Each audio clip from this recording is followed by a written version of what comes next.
Now, alongside those scant facts which we do know about George's life that I mentioned to you at the start of the service, his martyrdom at Lydda, his life in Palestine, his persecution under Diocletian, the story which, far and away, most of us know about George, and the story which any child will tell you, and the story indeed that means that people often mistake Michael over there on our Reredos for George, until you point out the wings, is of course his slaying of the dragon. Let me share with you how it goes from the 12th century golden stories.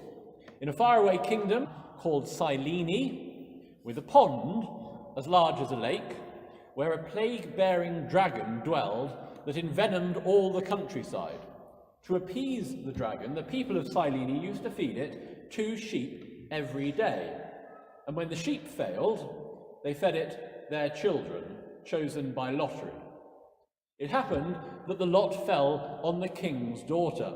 The king, distraught with grief, told the people they could have all his gold and silver and half of his kingdom if his daughter was spared.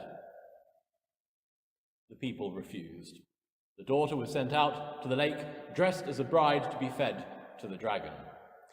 St. George, by chance, rode past the lake. The princess, trembling, sought to send him away, but George vowed to remain. The dragon reared out of the lake while they were conversing.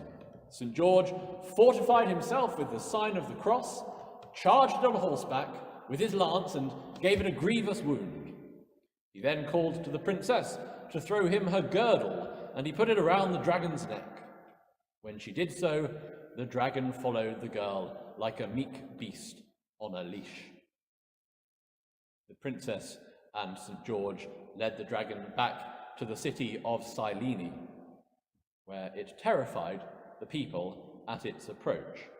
But St. George called out to them, saying that if they consented to become Christians and be baptized, he would slay the dragon before them. The king and the people of Silene converted to Christianity. George slew the dragon, and the body was carted out of the city on 4 ox carts. 15,000 men baptized, without women and children. On the site where the dragon died, the king built a church to the Blessed Virgin Mary and St. George, and from its altar a spring arose, whose waters cured all disease.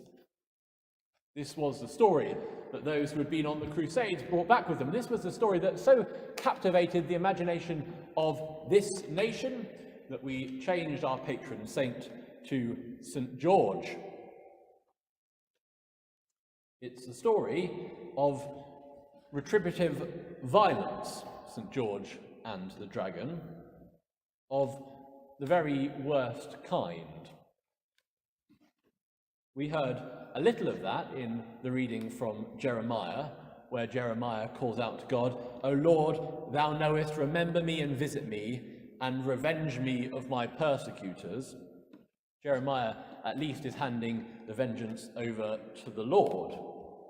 But this is a story about violence bringing about peace. And that, my friends, is called a lie. George fortified himself with the sign of the cross, charged it on horseback with his lance, and gave it a grievous wound. You will recall that when Christ took up the sign of the cross, that is to say, the cross, he did not do so in violence. He submitted to arrest. He healed the ear of the chief priest's servant. He remained silent for his trial, and he forgave those who tortured and executed him. He did not fortify himself with the cross so as to commit violence on another. He fortified himself with the cross so that he might go to death himself. But St. George called out to them, saying that if they consented to become Christians and be baptized, he would slay the dragon before them. More violence. If only you will promise to follow the way of the Prince of Peace. In a twisted blackmail, their fidelity is required for the threat to be removed from them. You will recall, friends, that Jesus says, "Bless those who curse you, pray for those who mistreat you, love your enemies." George slew the dragon, and the body was carted out of the city on 4 ox carts. This is the most saddening part of it all, perhaps, that George is remembered for his ability to kill, when the reason we ought to remember him is for his willingness to go to his own death for his faith. Unwilling to fail to confess his Christianity, he went to death. Christ could have perpetuated the cycle of violence. Remember the crowd on that first Palm Sunday, a week before his death, as he arrived in the city as a king, foaming, ready for insurrection. Shouts of Hosanna. He could have whipped them up, but he chose not the sword, but the cross. He chose his own death to break the cycle of impotent violence. And maybe you're thinking, well, I'm giving this old story a bit of a hard time, because after all, what is it but a bit of fun? I don't believe in dragons, you don't believe in dragons. Except that I do. Billions of dollars say that I believe in dragons. Whether it's Eustace from the Chronicles of Narnia, whether it's whatever the 3 dragons are called in Game of Thrones, whether it's how you make a pet out of your dragon, or whatever that one is that's popular with the kids, How to Train Your Dragon. Billions of dollars say that we believe in dragons. And these stories have power. When we tell them, we reinforce them in our minds and in the ears of those to whom we speak them. We whisper promises that violence will solve the problem, that violence will lead to peace for our towns, if only we can identify the right dragon and slay it. You can say you don't believe in dragons as much as you like, but the power is in the telling. And so one option we have is to footnote all of this story and say, well, except that we don't really believe that bit, and except that we should understand that bit in a different way. But that's not a good thing to do to stories, I don't think. And so rather than try and footnote this old tale, I'm going to try and tell you a new one. I'll tell you the story of George and the dragon and retributive violence. In a faraway kingdom was a town called Silene, and in a nearby forest dwelt a plague-bearing dragon, which envenomed all the countryside. To appease the dragon, the people of Silene used to feed it 2 sheep every day, but the more you feed a dragon, the hungrier it gets, and the hungrier it gets, the grumpier it becomes. Every day the dragon would sweep down from the sky and pluck up sheep and devour them. Now, when the sheep ran out, they decided to feed it their children chosen by lottery. It happened that the very first lot fell on the king's daughter. The king, distraught with grief, told the people that they could have all his silver and gold and half of his kingdom if his daughter was spared. The people refused.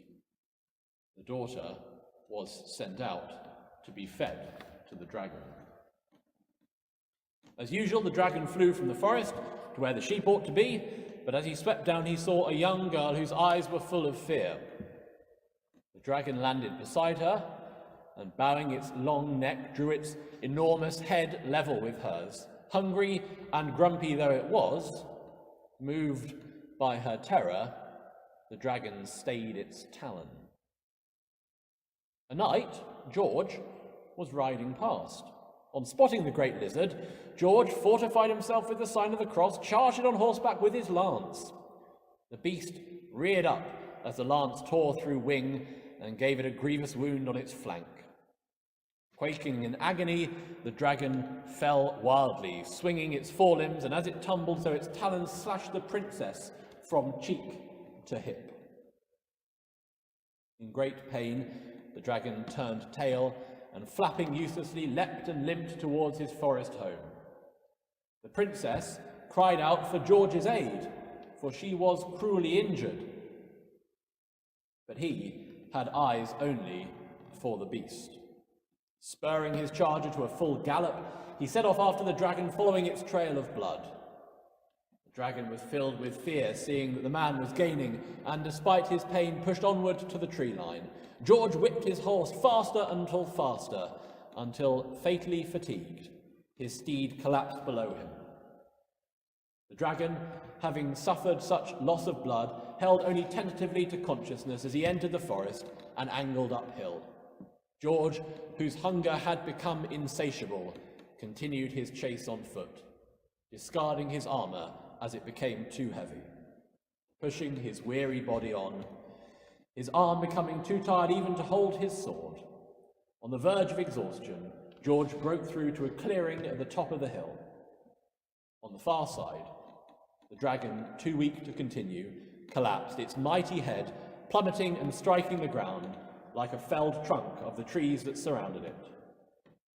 Fighting the encroaching darkness, George beheld its death and released his own final hollow breath. This, friends, is the lie of retributive violence.